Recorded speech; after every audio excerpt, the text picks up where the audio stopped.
Good morning and welcome to everyone to Birding with Texas A&M's AgriLife Extension's Cup Chat. We are on most Wednesday mornings at 7:30, so we're excited you could join us. Look, my phone just popped up a notification that we are live. So joining us today is special guest Dr. John Tomecek, and of course Dr. Maureen Frank is with us as well. And we are going to be talking about hunting. It's kind of an odd topic for Cup Chat, but we're going to be talking about hunting as a conservation tool for birds. So, Dr. Tomecek, give us a little bit of history about yourself, what you do with the extension. And we know that you and Maureen are kind of have the same title, but y'all definitely take different parts of the states and things like that. So I'll turn it over.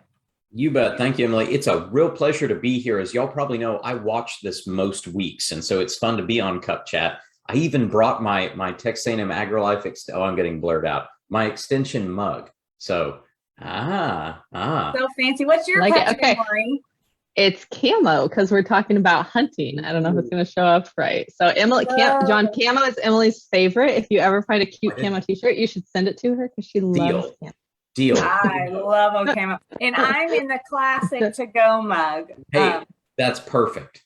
And County I'm agent, ready to go. I'm in the Walmart brand, so. Oh, I just figured that's a dent on your mug because it fell off your truck at some point, like mine. So no, but okay. So here's my free 30-second commercial. We have to stop. Sorry, this is why I love Cup Chat and there are no rules. So cleaning a Yeti lid is disgusting. Yes. Does everyone know out there that it's a magnet and you can wash underneath it? And see, Maureen, that's the same face I had about 20 years ago. Not really. Wait, Maureen, not too long ago. No, I didn't know that. You have a PhD, how do you not know it's a magnet? I never sat there and fiddled with washing it and it fell off the other day. So because mine is not, I don't usually use that one. Mine is my oh gosh, what brand is it? It's the one that one of my friends gave me when I finished my PhD, and it's not that kind. But Phillips is that kind. And so when I do wash it, I'll just kind of curse about it, and I didn't know how it worked. So I will tell you, I learned this when I was on the road to an extension program, and I had like a 6-hour drive, and I was just fiddling with it in the cup holder, and it flipped off and landed under my seat. And that's how I learned about it. But I'll also say, Emily, removing that rubber gasket is a really good idea in cleaning under that. Yes. Well, and those that know me know that I'm not a huge germaphobe, wash things wonderfully kind of person. So I will say my coffee cup is probably not the cleanest because I do a Maureen's cringing. I promise at Birding with Extension programs we are so sanitary. But I'm a horrible just rinse and reuse. Well, there you go. No, I get it. I say I have a patina on my coffee cup. It's a patina. Exactly. So yeah, guys, you got exposed to me already. So I'm Dr. John Tomecek, as they said. So with Extension, I'm an associate professor and an Extension wildlife specialist. I am based in College Station, whereas Maureen is based in Uvalde. We have the same title, and we cover different parts of the state geographically on general issues of wildlife management, but we specialize in different things. As y'all probably known, if you've ever met specialists, we even have our narrow things that we do differently. Most of my work is on wildlife damage management, wildlife disease management, carnivore management, that kind of stuff, which often comes out to be kind of the doomier, gloomier side of wildlife that doesn't make people smile as much, a lot of conflict. And then also do a fair amount on hunting and that kind of thing as well. And really as it relates to consumptive use of wildlife. So that's generally who I am and what I do for Extension. We do a tremendous amount of outreach on those topics, but here's a little different today, right, Emily? Because we're talking about birds. Wow, birds and bird conservation. Yes. So, but not even just that, we're going to talk about birds and hunting and conservation all in the same mindset. And I think that that's something that kind of we can all have a little bit of a mental hang up on. Oh, you know what? I realized I forgot to plug my light in. I look like I'm in the dark, everybody. I'll fix that for y'all while I ask my questions. But so we kind of have this mental hang up that, we can get this mental hang up about hunting being a bad thing because we're taking something away. explain the concept of really why hunting can be used as an effective conservation tool. Tell us why it works versus some of us in our mental capacity kind of getting bogged down in the fact that we're taking something, it can't be conserved, it can't aid to that conservation. Right. So that's great, Emily. And I like to remind people that words have meaning. And those of y'all that know me are like, oh, good, he's going to get off on a grammar or language kick now. But the real deal here is the word that you used, conservation. So conservation doesn't mean preservation, right? Preservation means we never touch it. We never do anything with it. We don't manipulate it. We just leave it alone. Versus conservation, which means we're going to try to hold on to as much of it as we can for as long as possible, but while still using it for something, right? That's the important key part here. Okay, so that's number one. Number two is thinking about what's the resource we're using and what's the world it lives in. There's really no part of this planet anymore that hasn't been modified by people in some way. So we imagine this ideal system that works and Mother Nature's got it, and Mother Nature's incredible, but a lot of those pieces in the system don't exist anymore, right? In a lot of areas, large predators that were there, they're not there anymore. We used to have grizzly bears in Texas. We don't have those anymore. We used to have black bears all across the state. We don't have that anymore. Used to have gray wolf. You don't have that. So hunting as a conservation tool, sometimes on a biological level, the take is helping us manage populations to take the peaks and the troughs out of that population. Everybody's like, well, the peaks sound really great, right? Got a whole bunch of something. They precede the troughs because we run out of food and it craters. We try to manage things such that we got great habitats. So we're growing those animals, but we're keeping those numbers down so we don't ever strip that habitat down. And we can balance with other management needs or uses. Okay, great.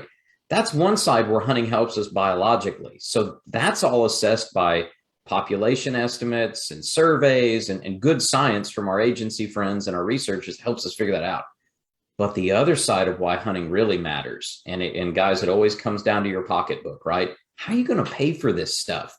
Science is expensive. Management's expensive. People like to hunt, but something's got to pay for all that.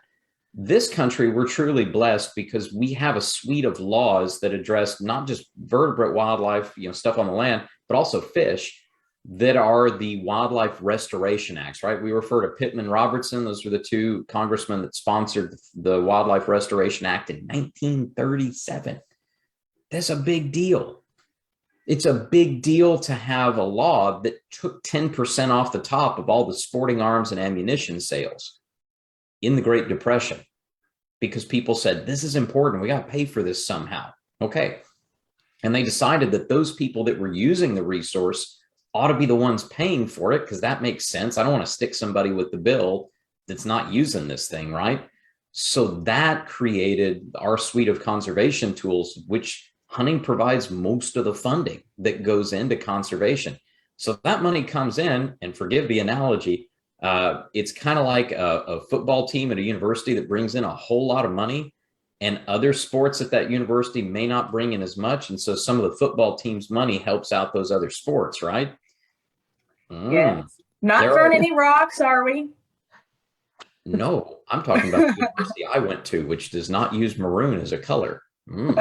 That's the thing, right? Sometimes that bolus of money, our game animals are doing fine. We got plenty of money to pay for that. We sometimes use that for other things. And then your license sales on hunting licenses make up the rest of that funding that pays for your Texas Parks and Wildlife, your other state agencies.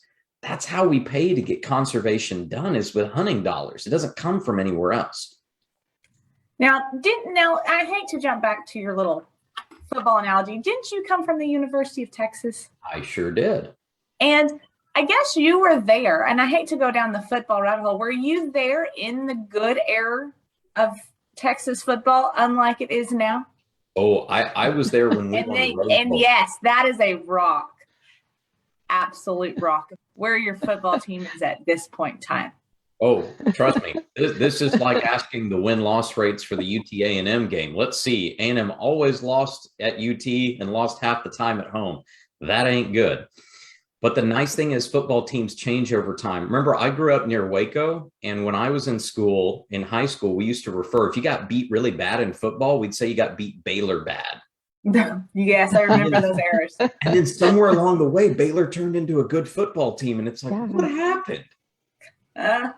So things change, and that's okay. I'm just excited, Emily, if we end up playing the UT A&M game again, I don't care what side you're on, it'll be nice to play the game again. Sure. I agree with that as well. I'm down with that.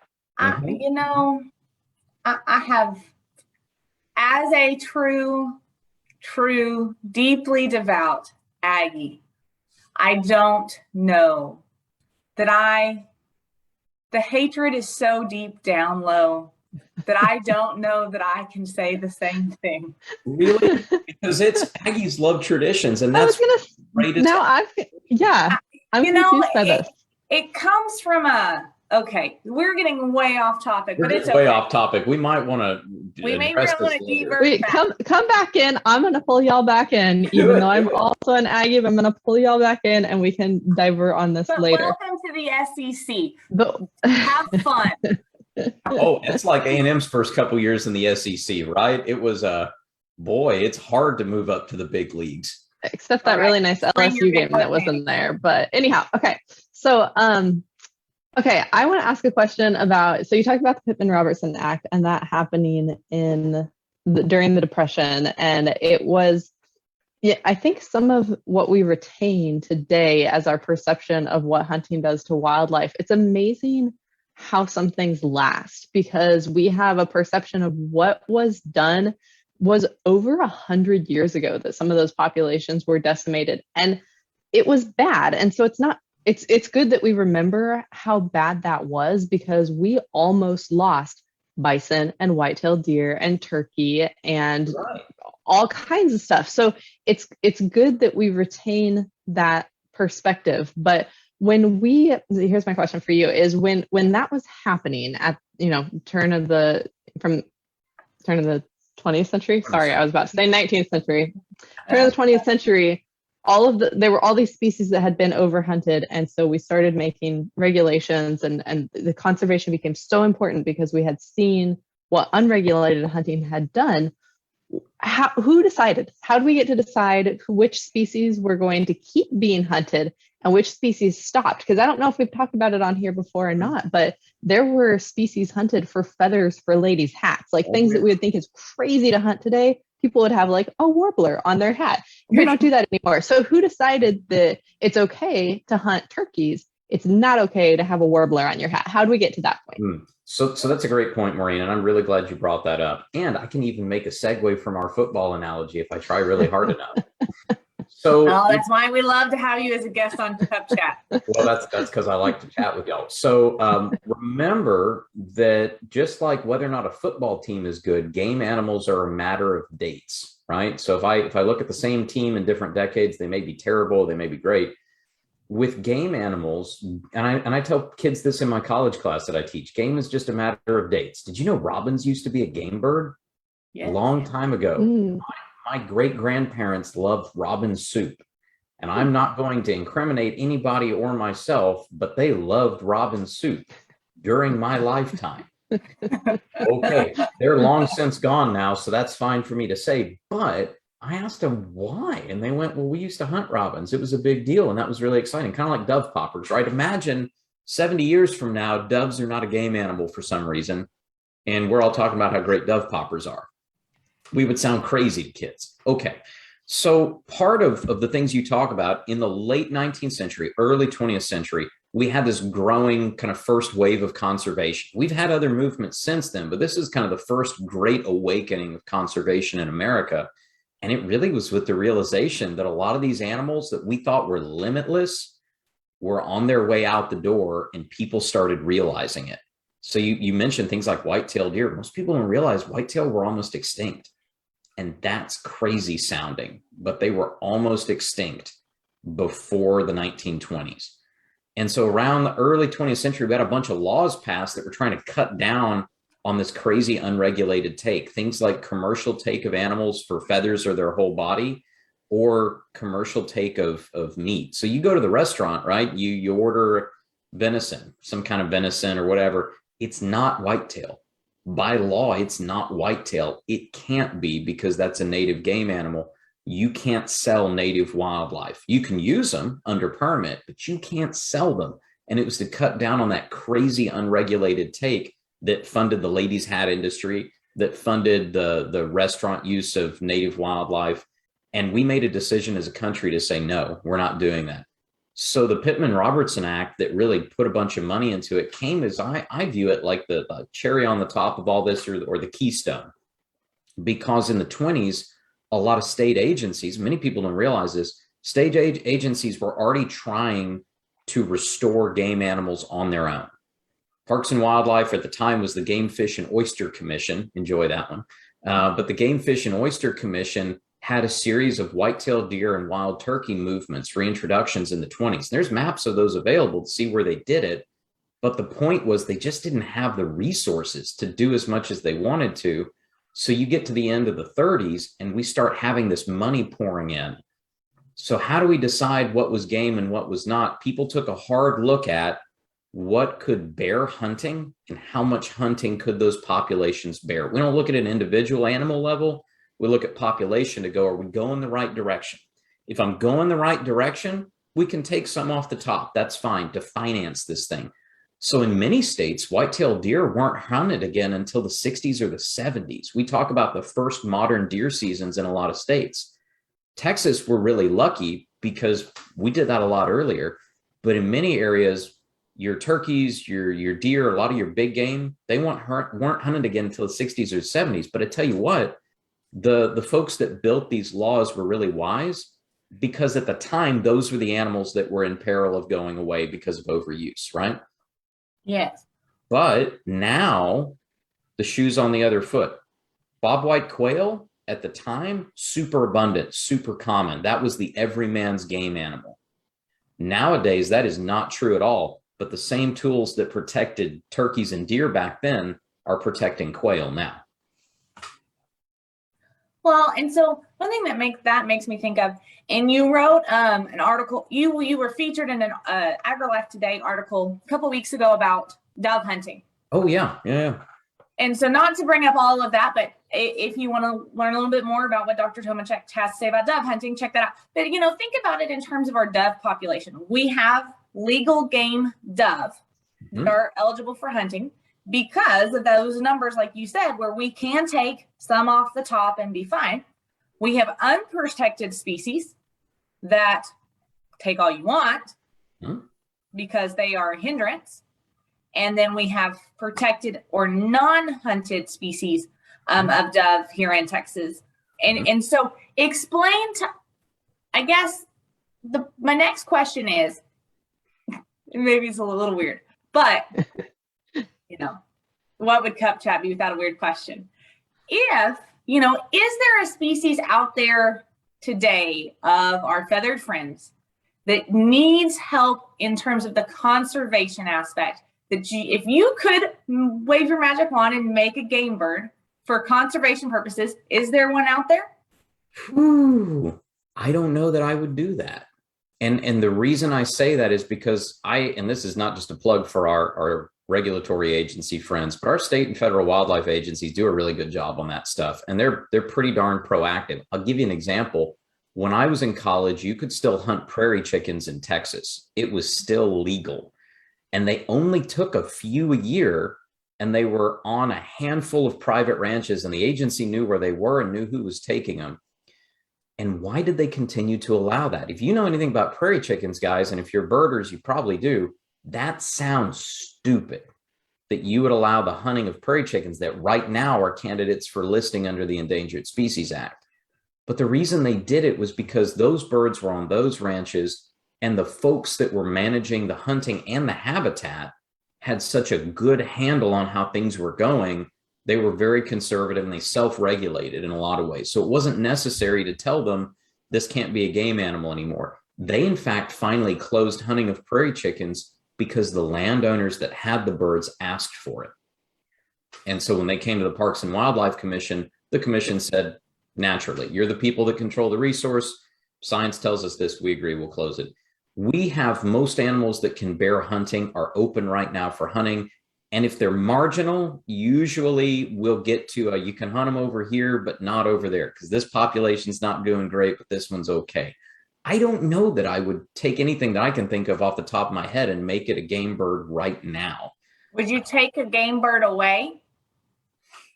Ooh, that one's a thorny subject. Mm. I will tell you this without naming species. I've worked on some before that are currently hunted.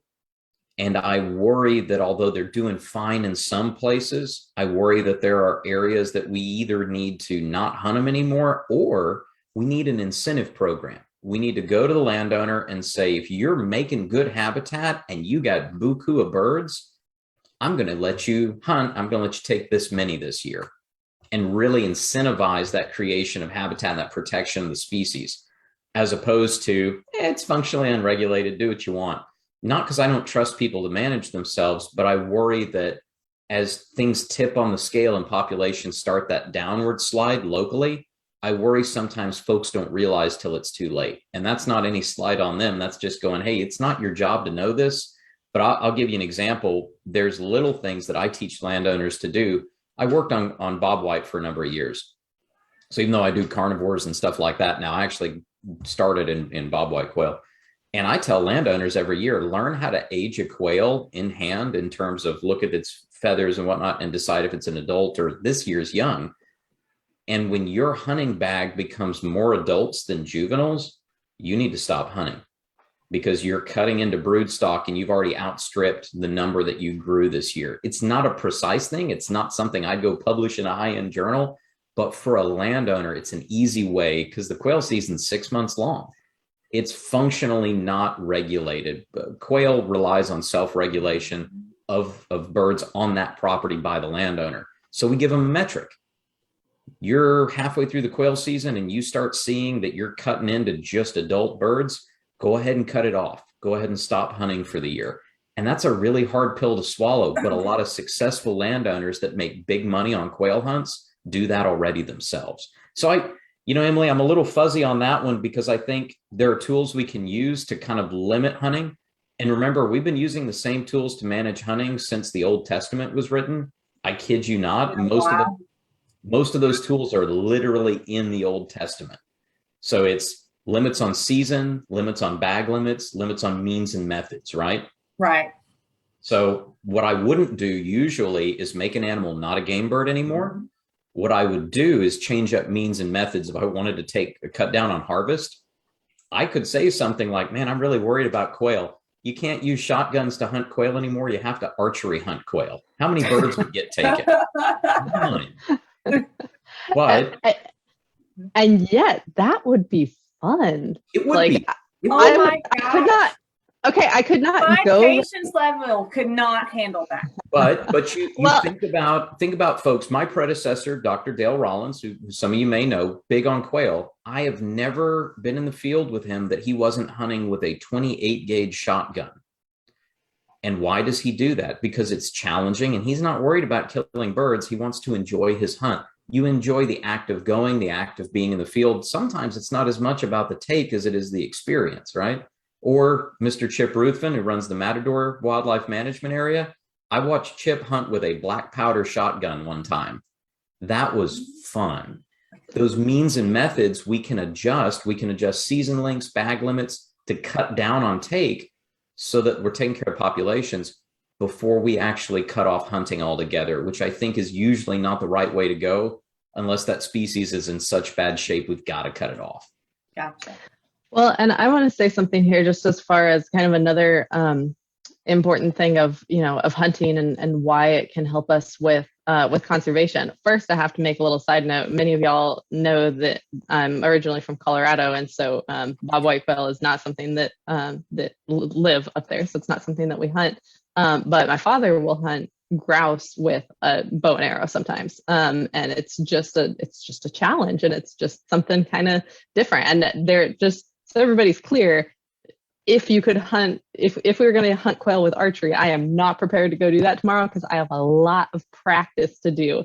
And I think that's something that's important to share about hunters and the hunting ethic is you don't take shots unless unless you're confident in your abilities. And so I would not go archery hunting quail now, but man, I would try that sometime. Just like I've always wanted to go bow hunting for carp in places where carp are invasive. And that was a thing in Utah. And I just never did it. But that sounds like, I mean, shooting fish with a bow and arrow off the back of a boat while they're jumping up in the wake sounds like about as much fun as you can have. But Yes.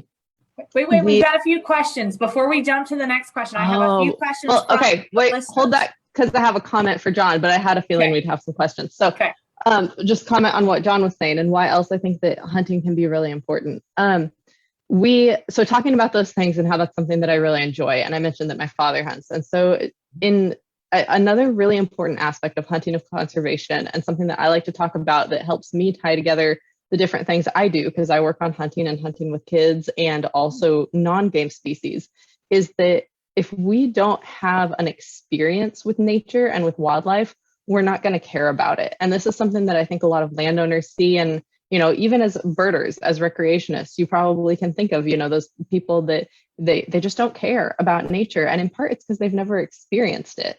And so there's different ways that people like to interact with nature. Some people like to bird, some people like to hunt.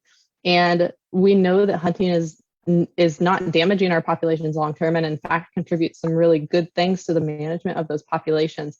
And so for people to get that opportunity to hunt and to have that connection with the land is so important in making sure that they continue to care about it and continue to be involved in it. I will be more involved in, I care more about, say, legislation that has to do with hunting or management on my own property that has to do with hunting than I do about certain other things, because I've had that experience with it. So I think that's another thing that's important as we connect birders and hunters, is recognizing that a lot of hunters, they don't care if they go home empty-handed at the end of the day, because they spent time with family, they spent time with friends, they were outside, and it's just one of your favorite things to do. And that's the main takeaway. Just like you might go birding and you're trying to find some species and you didn't see what you hoped to see, but you had a fantastic day, right? Like nobody ever goes birding and then comes home and was like, well, that was a waste of time. It's always a good day birding. It's always a good day hunting.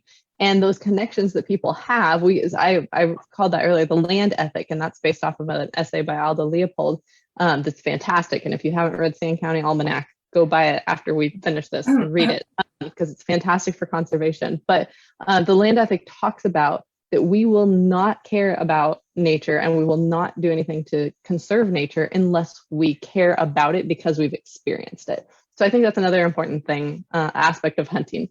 And I knew we'd have questions, Emily, so as Emily's preparing those, I'm going to add one little thing real quick. Right on, absolutely. And the other thing, guys, if you say, well, what about endangered species? There are many endangered species that were listed under the Act, under Endangered Species Act, the day it passed, that are now game animals and in fact considered nuisance in many areas. Alligators are a great example. Mm-hmm. How did we get there? Because the folks that wanted to hunt alligators, raise them for the meat market, it's a little bit different on alligators. You can actually raise them and sell them, complicated laws. The people who wanted that had an incentive. So the government said, nope, there's very few left, endangered species, but if we can recover them, we can go back to normal. Got it. And it was fast too with alligators. It was like one of the fastest recoveries ever. Because we had tons of habitat. Yeah.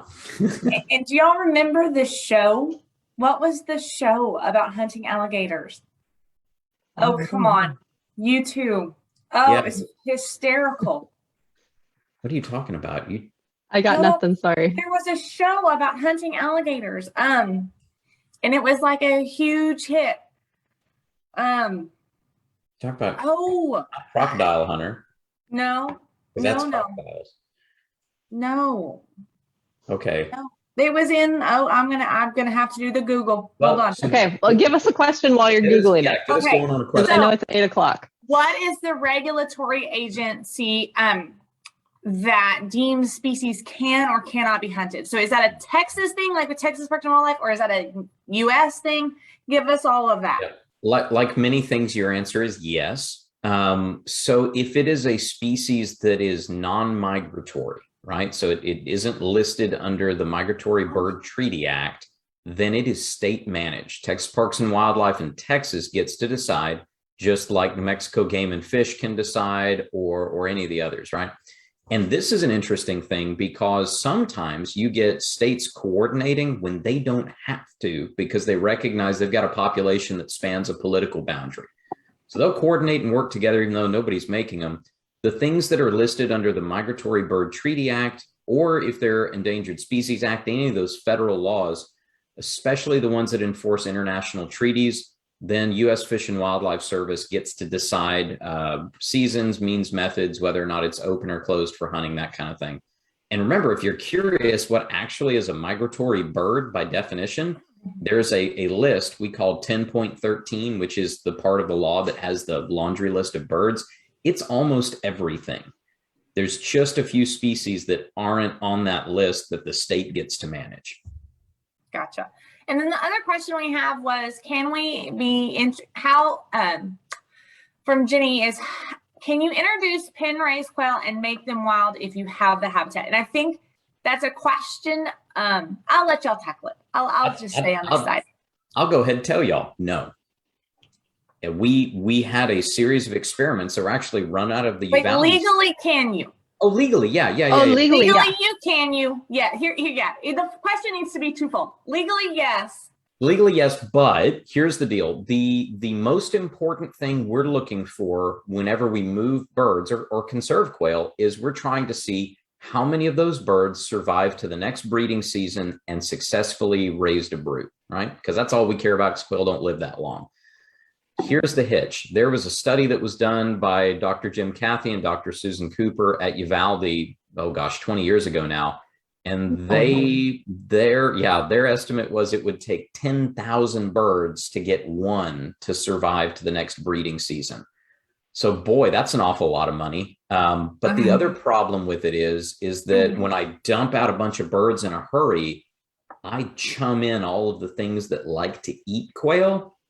And I probably increase the predation pressure on the few native birds I've still got, if I do have any, way too high. So I hate to say it, but it's really more of a, if you build it, they will come. You want better habitat.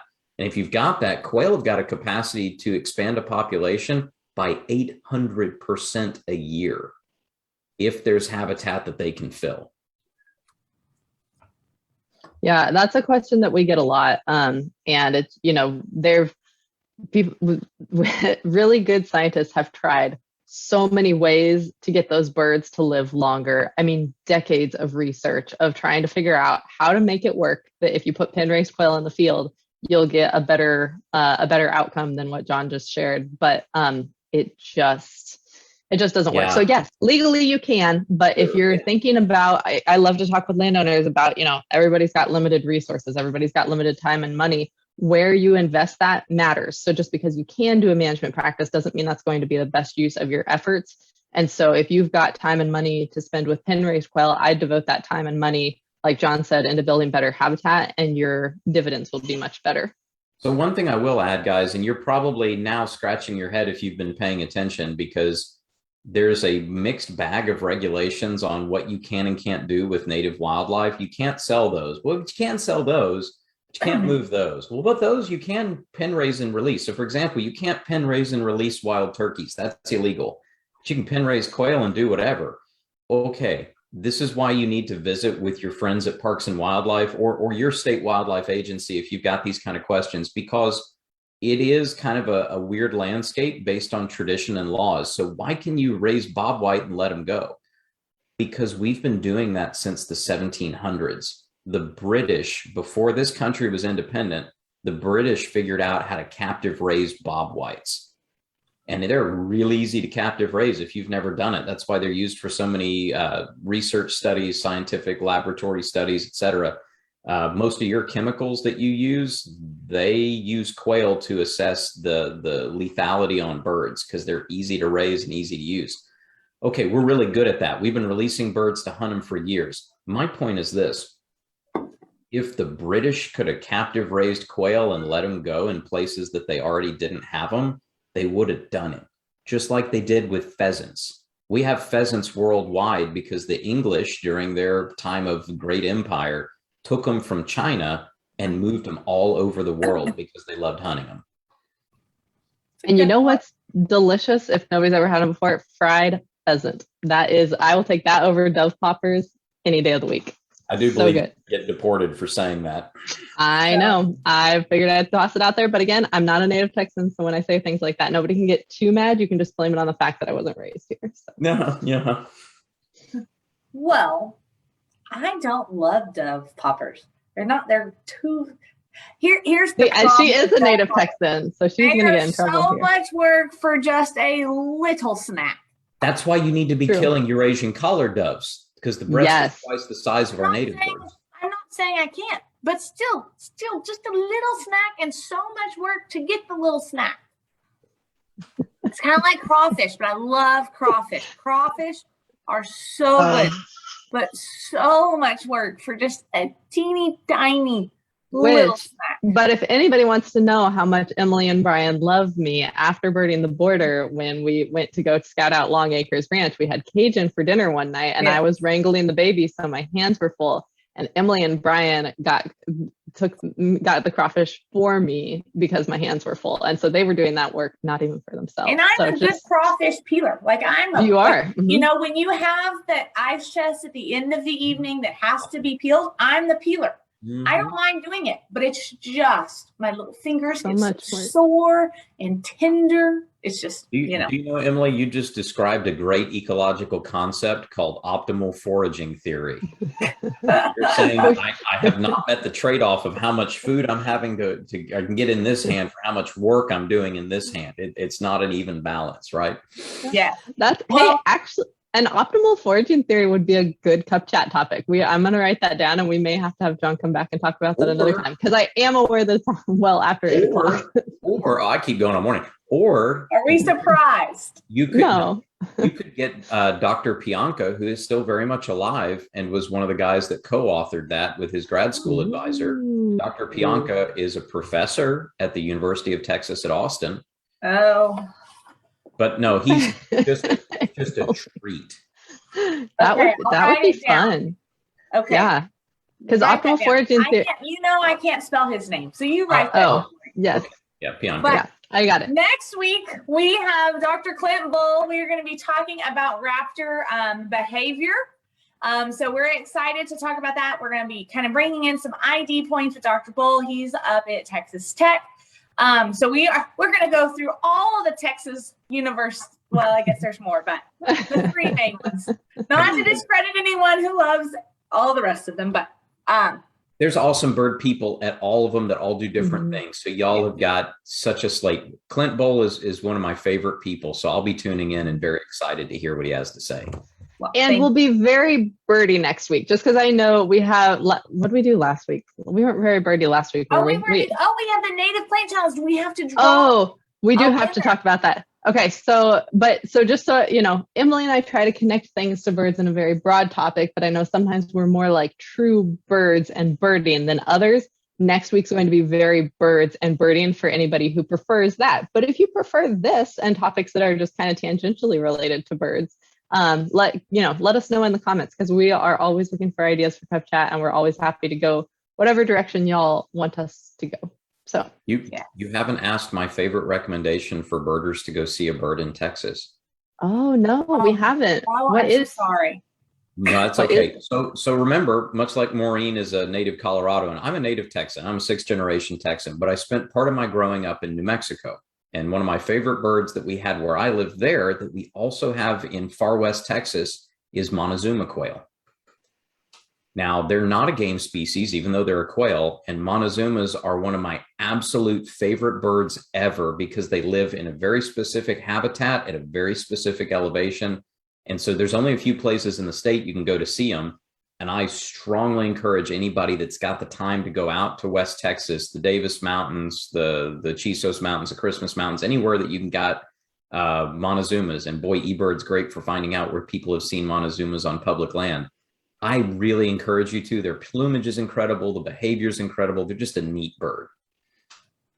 That's an awesome recommendation. I love those guys too. And it's something that we've tried to see during birding the border. We've got a couple properties that potentially have them, and we haven't found them there. But as you go farther west, you are more likely to. And our Rio Diablo kids saw some, right?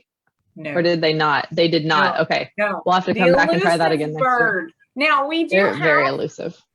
we are working on a partnership cup chat program with Quail Forever soon, and they're going to try to provide everyone a few tips and tricks to seeing the Montezuma, but they would like to tell everyone that it is a challenging feat as they are a very elusive bird.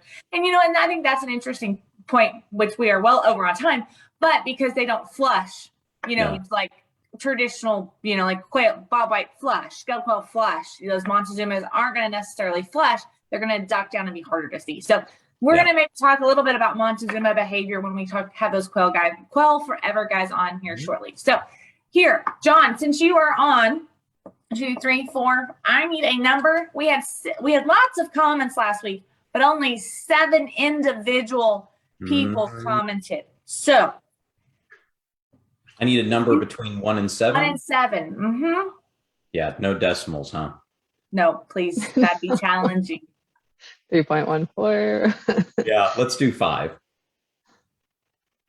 Allie is our winner. So I will be messaging Allie to get her contact information to get her a native plant cup. So super excited for Allie. Few last minute reminders. Registration for Learn to Bird is open. Go get registered. We have a few spots left for East and a few spots left for West, but those are filling up quickly. So get on and register if you want to be a part of those. We only take 15 birders, and we have to have a minimum of 10 for those programs to make. So just a few spots left open for those. Any other? Oh, Dr. Clem Bowl next week. And happy Wednesday. We are 15 minutes over our time, so we hope everyone has a great week. And happy first day of fall, because the weather actually, it doesn't feel like fall, but it cooled down a little bit. So everybody have a good first day of fall. It'll be hot again tomorrow, guys, I guess. Well, I don't know that, but in Texas, really, does the first day of fall really mean anything? You Coloradoan, it's not. No, no, it doesn't. But the absence back home are changing, so. All right. Well, everyone have a great week. Thank you, Dr. Tomecek, for joining us, and we will see y'all next Wednesday.